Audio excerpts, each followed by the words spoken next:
creates questions the human mind cannot answer. Out of reach, past all we can see, hear, and touch, beyond all we understand, lies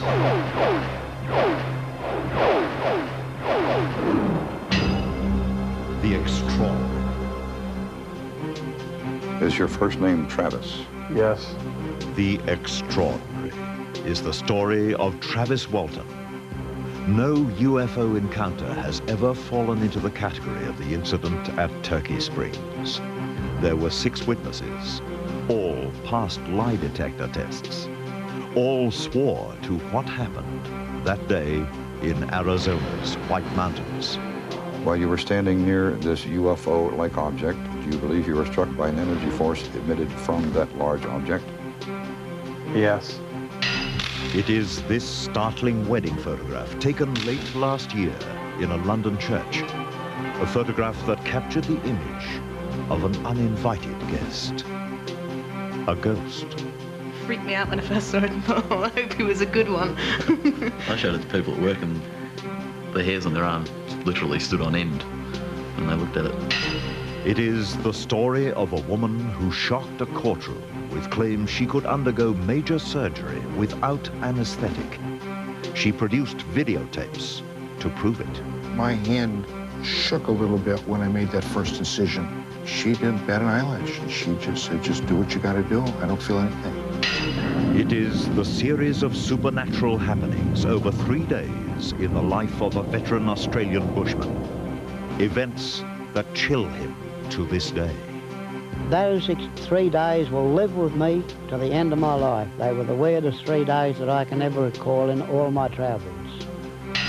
And the thoughts of Hollywood actor Robert Wagner about life, the human soul, and the hereafter. I believe that there definitely is a higher being. Just some of the stories that lie beyond our normal understanding. Tonight on The Extraordinary.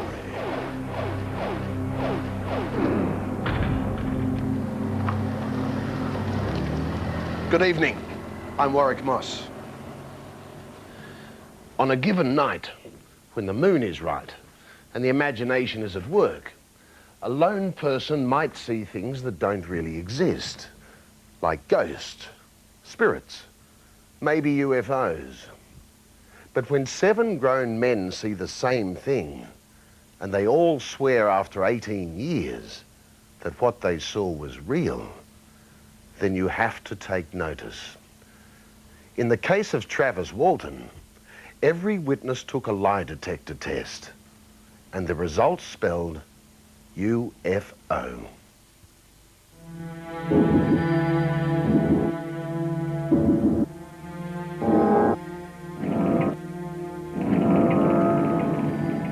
Is your first name Travis? Yes. On November the 5th, 1975, in the forest area called Turkey Springs, did you see a large glowing object hovering in the air? Yes. While you were standing near this UFO-like object, do you believe you were struck by an energy force emitted from that large object? Yes. After regaining consciousness in a small, humid room, did you see non-human creatures with large dark eyes moving about the room? Yes.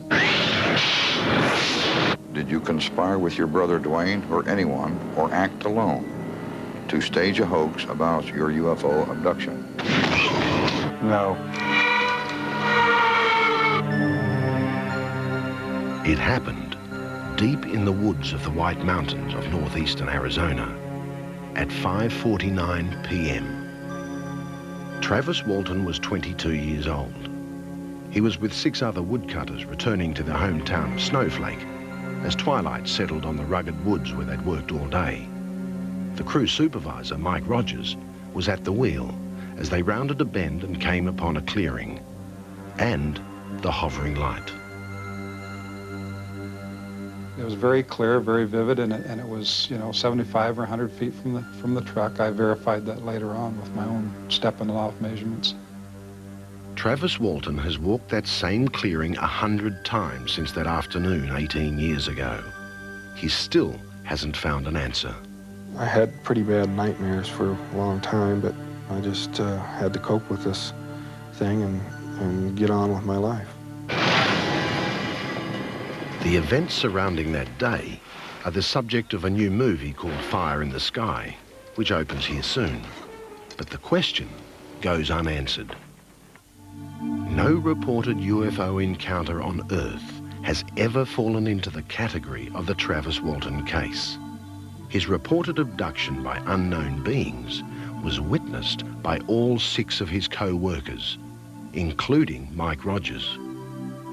This brilliant flash of light just lit up the whole woods right there. It was almost blinded me. It did blind me temporarily, just for a few seconds.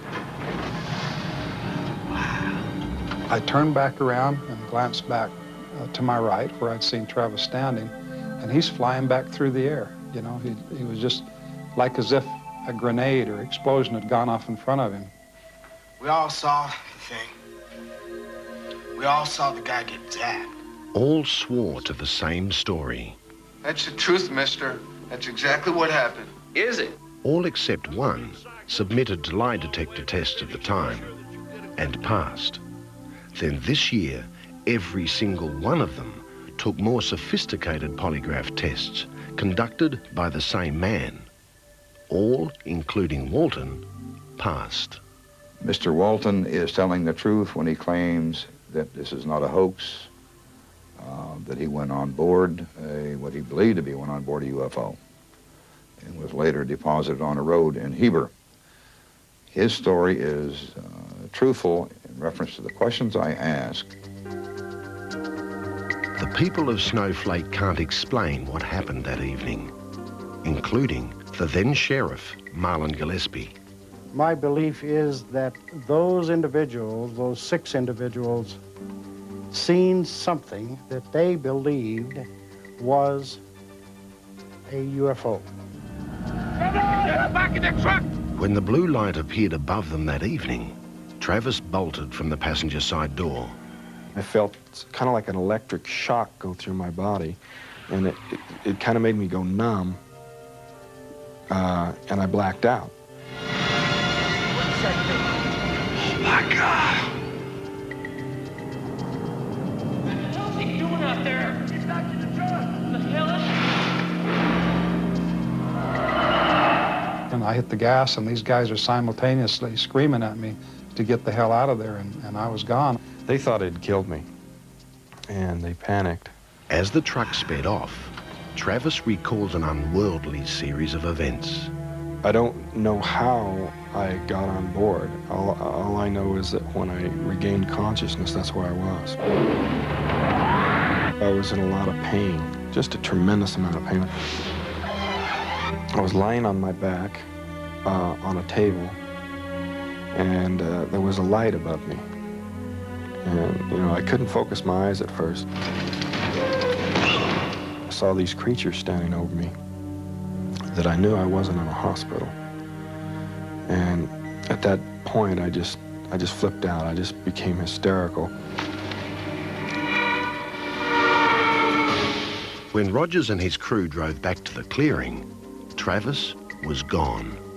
Whoever they were, wherever they were from, they had taken him. And I was like overcome with emotion by this. I mean, I broke down. Travis Walton would not be heard from again for 5 days and 6 hours.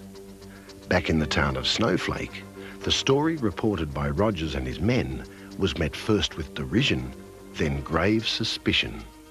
We started looking at, checking them, just watching them for, see if we could observe if they'd been drinking or appeared to be on drugs.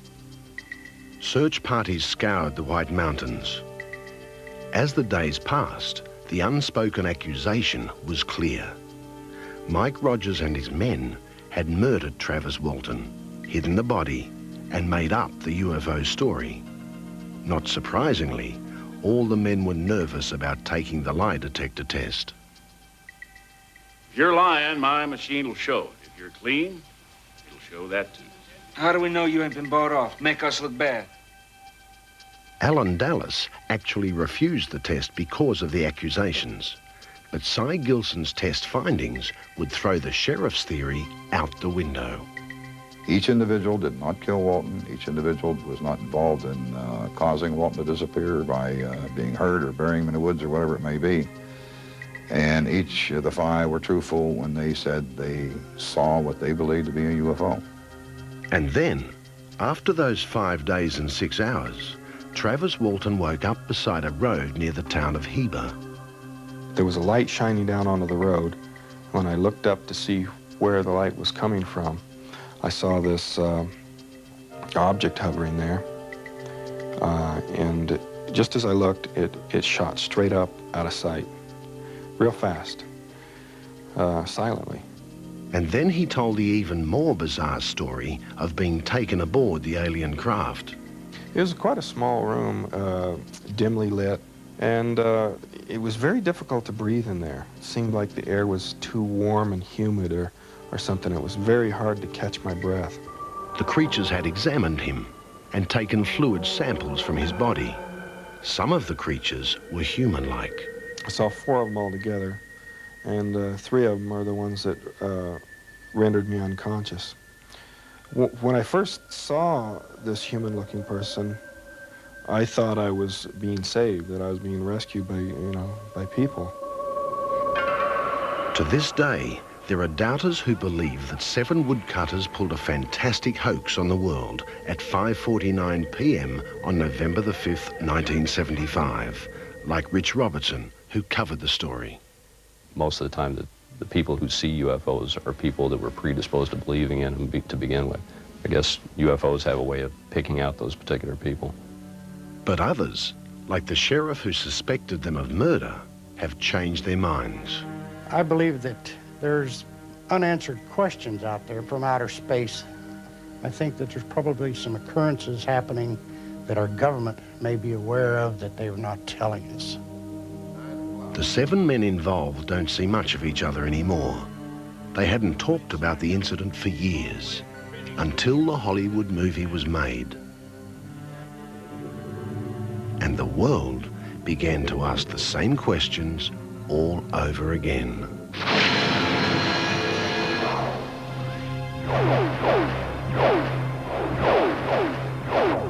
Getting married is a very special time in anyone's life.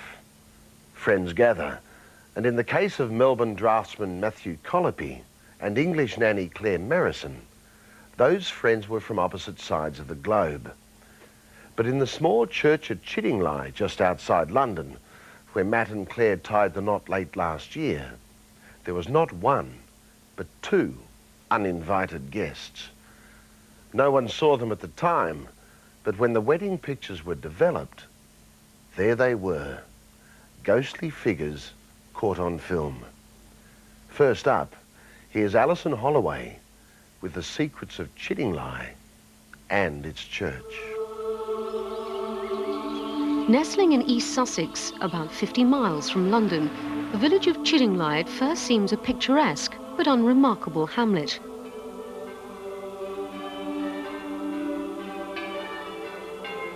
But its present-day serenity belies the undercurrent of feeling amongst villagers that all is not what it seems. For this small parish holds some dark secrets. The last person to be hanged in East Sussex was a woman from Chiddingly who brought about the untimely death of her husband by lacing his food with arsenic. The case was dubbed the onion pie murder. Yes, I can. Yes, I can. Yes, the girls But to did Claire great. Merrison, Chiddingly was just an idyllic setting for the family home, which she left after school to work as a nanny in Paris before finding love on the other side of the world. This is the man who stole Claire Merrison's heart, Australian draftsman Matthew Colopy. And according to both of them, when they met in Victoria, it was love at first sight. That was back in 1991, and soon after, they decided to marry. The date was set, December the 19th, 1992, and the location was chosen. the beautiful and mysterious church in Claire's hometown of Chiddingly. Well, we decided to get married in England because my parents, as bride's parents, were going to be doing the wedding, and I felt that it was only right that because the decision had been made that we were going to be living here after the wedding, that they should have the pleasure of putting the wedding on for us there. Matt's parents, unfortunately, couldn't be there, but it turned out to be quite a large wedding, about 120 people. So, the wedding had to be recorded. That way, Matt and Claire would be able to share the happy event with his family back home in Australia. There was an official video cameraman and an official stills photographer. The video was everything they expected. The stills were everything and more. When the couple studied two of the photographs closely, they discovered that an uninvited guest had quietly witnessed the ceremony. The two photographs are different. The first one is where we're actually facing the vicar, and then the second one is when we turn to say our vows to each other. So in two separate shots, which could be, I don't know, it could be a minute, it could be 5 minutes between. It's still there. But who or what was watching over the congregation that day? The vicar who performed the ceremony has his own thoughts on the ghosts of Chiddingly Church. We'll come to that in a moment, but first there's something you should know. The strange images don't just show up on the prints you're looking at now. I'd have to say we've captured something. I couldn't see it being a fault in the camera. If it's on two separate negatives, it's there on the negatives. Of course, it could just be imagination or a matter of interpretation. After all, the image does look suspiciously like a puff of smoke. If it was smoke, then the second photograph, because looking at that, we've changed angles. And looking at that photo, if it was smoke, there was a drafty old church, so there's no way that the smoke could have stayed as it was. You can see the whole silhouette in the face, and I don't know whether it's a ruffle like around the neck. It looks like a ruffle. Shirt with the ruffles on them, or it's a beard. Freaked me out when I first saw it. I hope it was a good one. I showed it to people at work, and the hairs on their arm literally stood on end when they looked at it. A spirit watching over the nuptials? It's certainly intriguing. And even more intriguing, the apparition isn't there at all on the wedding video. The still camera certainly captured something mysterious that day. But there's more to those two photographs than the smoky spirit in the corner. Take an even closer look and you'll see a second uninvited guest. A second spirit. A little girl dressed in green. The big question is, exactly who were those two ghostly guests? Back to Alison Holloway, who's been investigating them, and their mysterious appearance. Warwick, this is where the vicar stood to conduct the wedding ceremony. And had the uninvited guest been visible to the naked eye, you would have thought he was in the best possible position to see the ghost that day. After all, he would only have had to have glanced to his left to see the spirits looking on. Patrick Amos has been the rector of Chiddingly for the last 10 years and was presiding over the service that day. The little girl who was standing approximately where I'm standing now, she appears to be wrapped in a shawl and she's watching me conduct the service, while at the same time there's a fella hovering just here, kneeling down with a book in his hand, seemingly following the words. That's how we can explain it. There's no other way to explain it. The vicar has a somewhat bizarre explanation of the shadowy figures in the photographs. None of the Australian groom's relatives were in church for the wedding, or were they? I just wonder whether it was some of their ancestors and they'd forgotten to invite them, and so they just came along uninvited. Claire's parents, Penny and Paul Merrison, were overflowing with pride on the day and saw nothing amiss as their daughter embarked on her married life. It was a lovely, happy day. I don't know. I had not thought about ghosts much before. But there is a figure there in the photograph. There appears to be a figure there in the photograph, yes, there does. The man responsible for capturing the apparitions on film is Tom Reeves, whose family's photographic business is the oldest in the country. He is as baffled as anyone by the supernatural additions to his prints. Right, now these are the two negatives we're talking about. They're consecutive frames from a standard wedding film. The numbers tell you it's frames 15 and 16. You can tell from the side of the film. Taken on a very standard camera, the reliable old Rolleiflex. It won't allow you to do double exposures, and it's so simple. I like it because nothing ever goes wrong, but you can't play about with it, and so they are straightforward exposures. And the fact that they are two consecutive frames in which the figures in the standard figures in the photograph have moved, but these spectral images are exactly the same, would indicate that they couldn't have been tampered with because it's exactly duplicating itself. In all your years as a photographer, Tom, have you ever seen anything like this before? I never have. I mean, I've been photographing weddings for 10 years now. I've been to Chiddingly before, and it's quite extraordinary. If indeed these photographs do provide evidence of some spiritual activity, it'll come as no surprise to the vicar. I do believe in ghosts. I've experienced them before, I've seen them, but they can't hurt you. And so what happened at the wedding was quite possible, but unexplainable.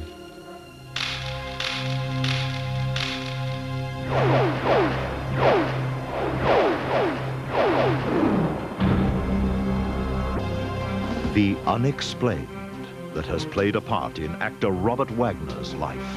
I'm a positive person. I'm not a person who is a cynic or someone who takes on a saying, well, that can't happen, that can't work. You know, someone's kind of saying, well, maybe it does.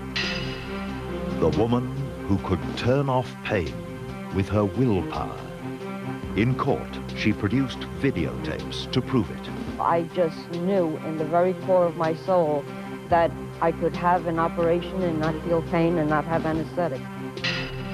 And the series of supernatural happenings in the life of Bushman Larry Dalhunty, events that remain unexplained to this day.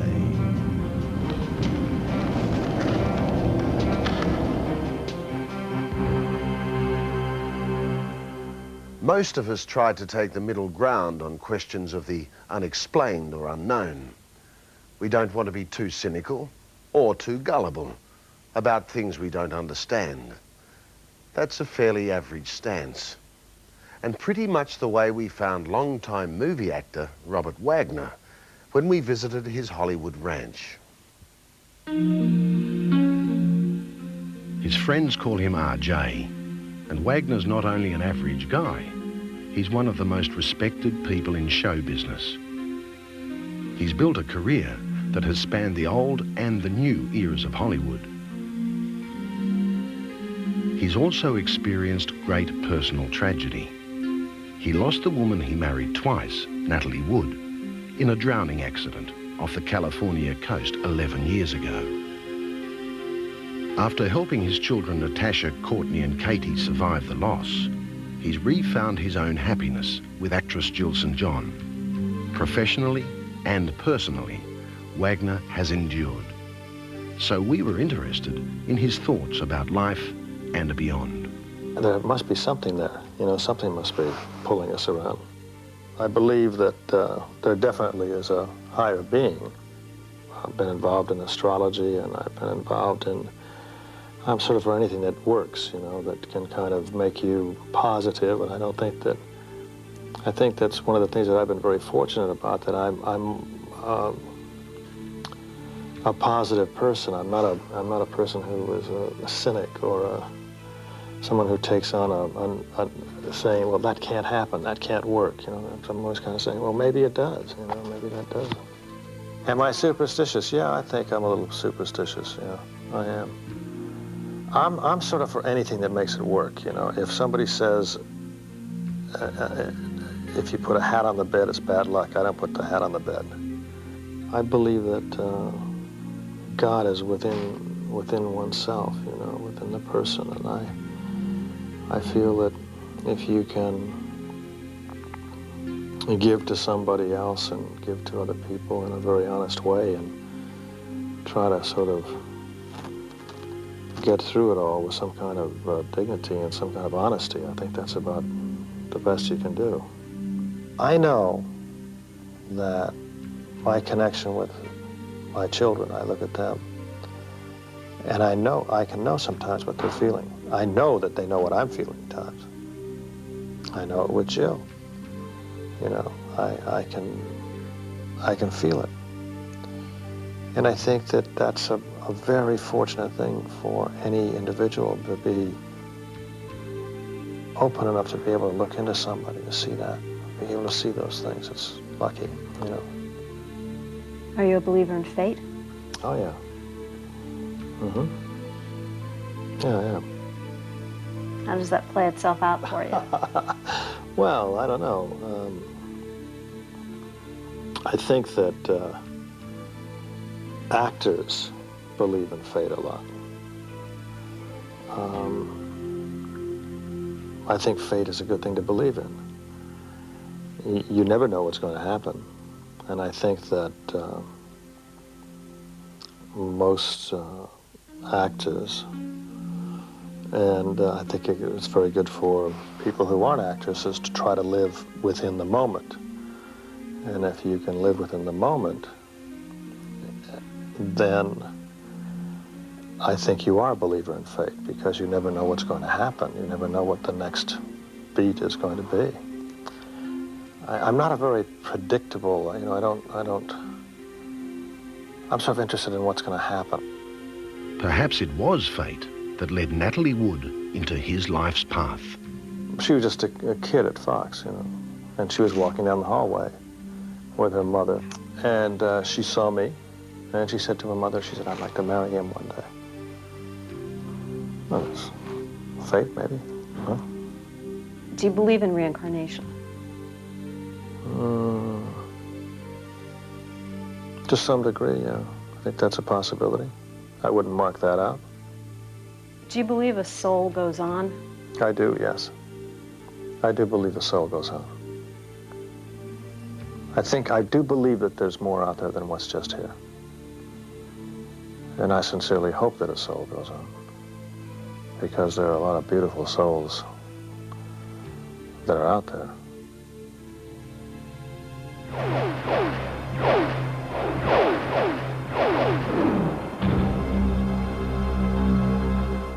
Penny Polito couldn't decide whether she was gifted or cursed. She knew she had abilities nobody else had, amazing abilities. But more often than not, they brought her misery and rejection. She saw events before they happened, but those events were almost always tragic. She became a sort of psychic of doom. And one day recently, she was called upon to prove her abilities in court. She seemed such a small woman to be carrying such a burden. Penny Polito, at 53, is only 1.5 meters tall and weighs just 36 kilos. Yet it was on these shoulders that the entire world of psychic phenomena seemed to rest. For the first time in the American system of jurisprudence, a court would have to decide her case by determining if there is such a thing as psychic power. A 6-member jury of 3 men and 3 women would examine the abilities of Mrs. Polito and deliver a verdict that would either put an official legal stamp on the paranormal or discredit it. We'll get to that verdict in a moment, but first, a condensed history of the remarkable life of Penny Polito. She says she was 7 or 8 when she had a premonition of her grandmother's death. When the grandmother did die, Penny's mother punished her by making her kneel on raw rice and cracked corn.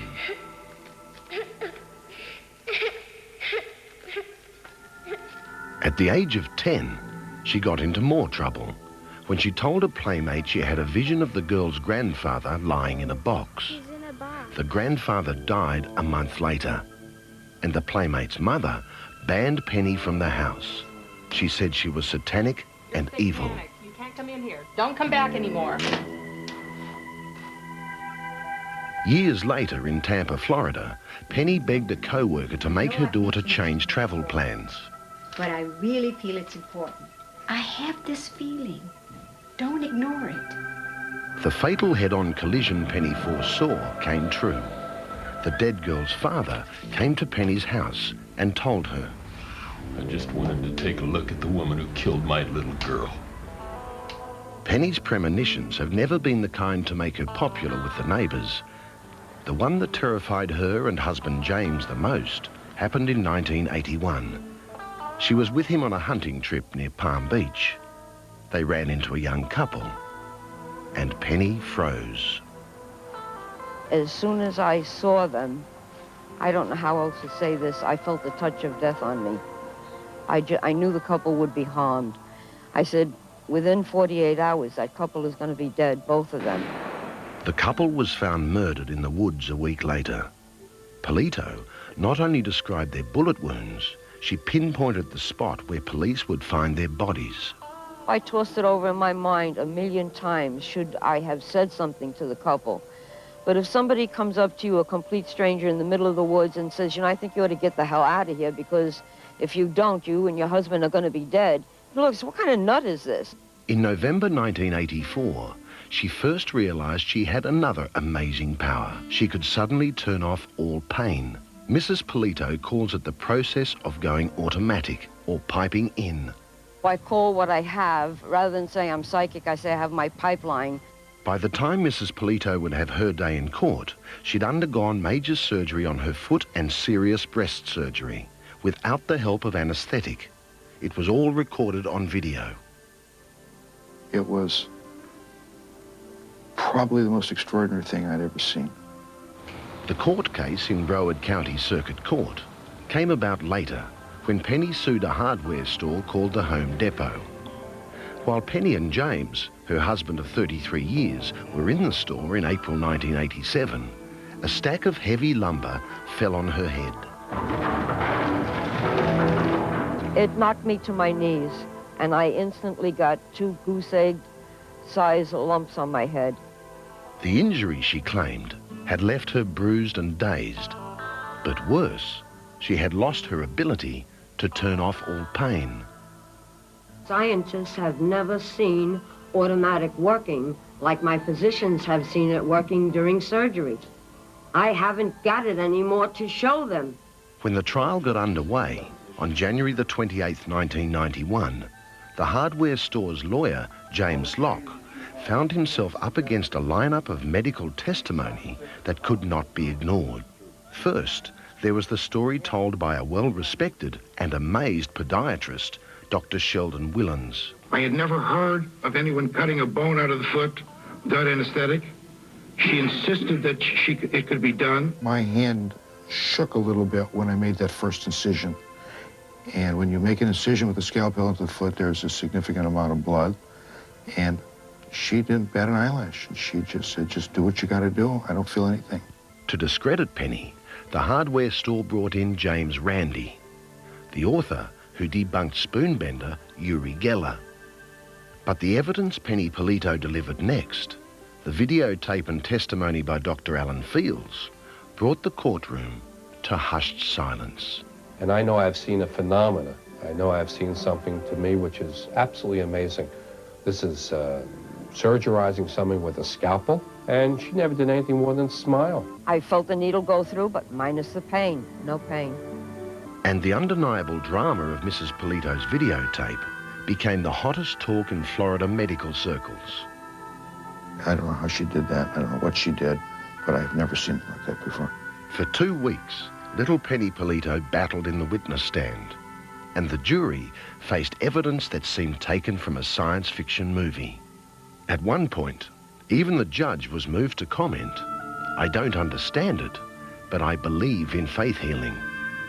Defense lawyers Locke, while disputing Mrs. Polito's special powers, nevertheless asked Judge Marco to order her not to invade the minds of jurors and witnesses. The judge refused. You know, Judge, all I'm asking is an opportunity to defend this case on equal grounds as the plaintiff. When it was over, the jury was left with 2 questions. Did Penny Polito have psychic ability? And did the hardware store cause her to lose it? The bad news for Penny was a meagre reward of $1,000 for the Home Depot's negligence.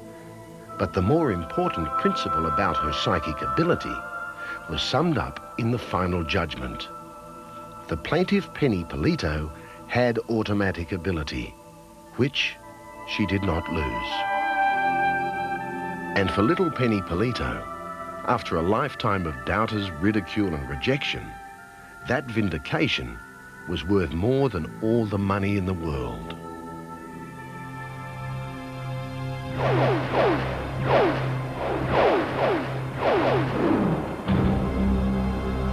People from the bush are generally down to earth. They take life as it comes. They don't tend to be fazed by quirks of nature. Larry Dulhunty's one of those typical bushies. But there are 3 days in Larry's life he'll never forget and never be able to explain.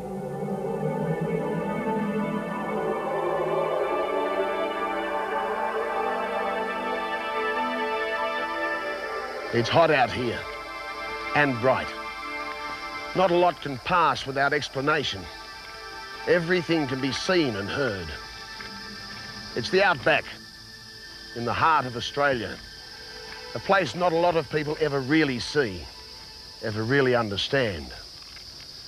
The one thing a bushie will tell you, away from the noise and the lights of the city, you'll hear and see things out here that can take your breath away.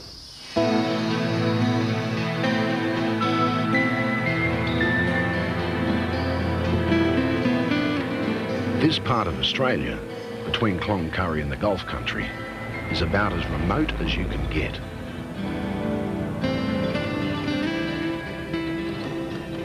The people up here are straight shooters. They tell it as it is. Larry Dulhunty's one of those straight shooters. For more than 40 years, he's roamed the outback with his travelling boxing troupe and variety show.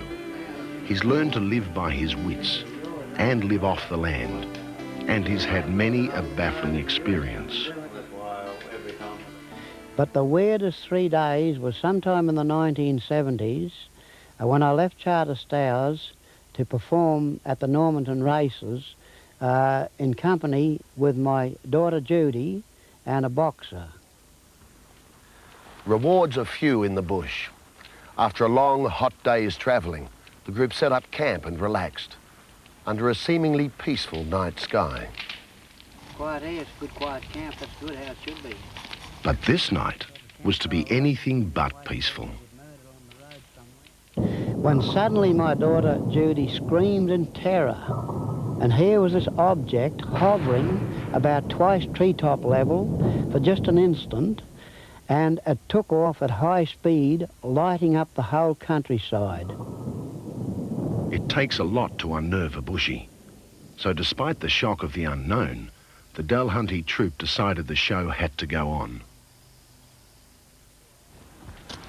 24 hours later, a new campsite, hundreds of kilometres down the track.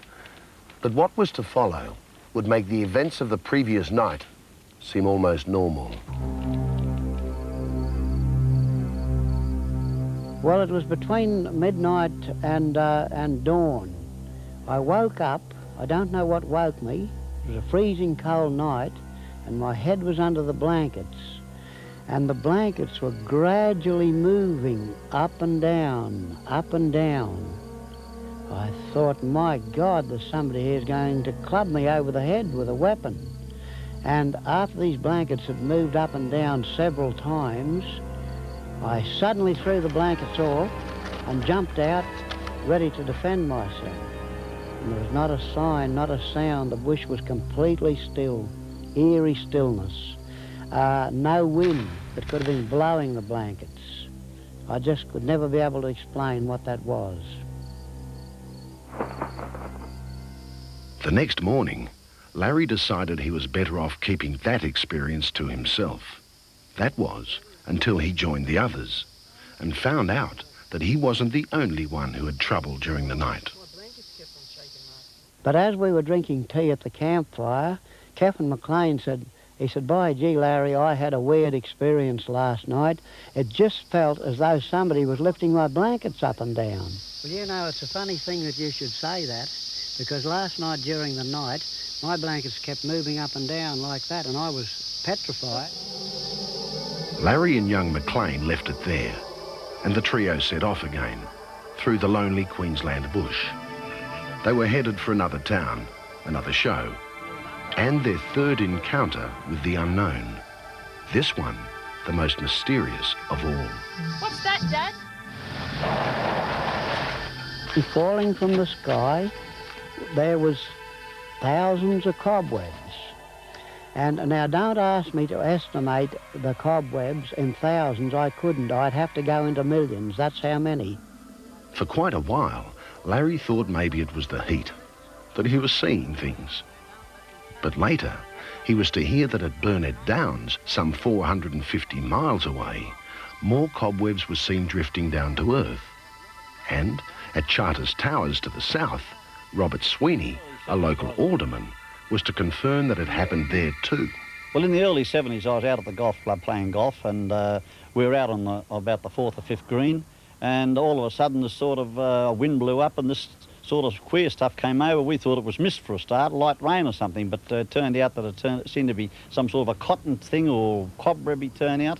I believe that it was hanging on telephone lines and, you know, all around the town. So I don't think it was just at the golf club. I think it was nearly all over Charters Towers. So, how did the cobwebs get there? One report said they'd been blown in from South America by strong global winds.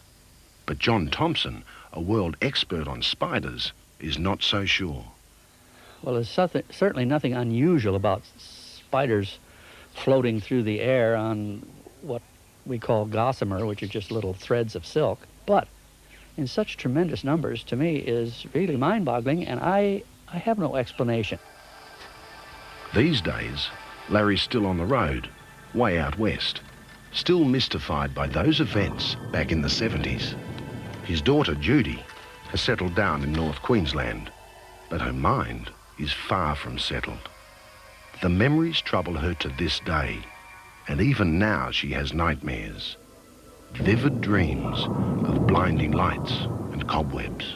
It terrified me to see something like this. I mean, it's just unexplainable to see something like this at quite a young age. Those 3 days will live with me to the end of my life. They were the weirdest 3 days that I can ever recall in all my travels.